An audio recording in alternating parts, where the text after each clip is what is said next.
Gemini said. Hey everyone, welcome back. Today I am showing you exactly how to access Gemini directly within Google Chrome.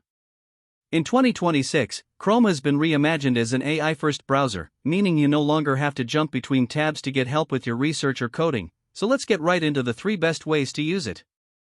First, you should master the Gemini shortcut in your address bar, also known as the Omnibox. This is by far the fastest way to start a session.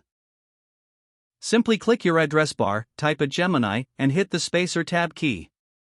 You will see the address bar transform into a Gemini prompt box.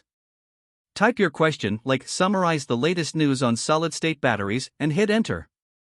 Chrome will whisk you straight to the Gemini interface with your answer already generated. +1. Next, you need to check out the new Gemini side panel on your desktop.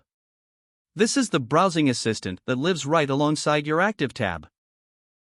Look for the sparkle icon in your top toolbar, next to your profile picture. When you click it, a side panel opens that can see the page you are currently reading. You can ask it to summarize this article, find the price of this product in my other open tabs, or even draft an email response based on this document. If you don't see the icon, go to Settings, AI Innovations and toggle on Gemini in Chrome. +2.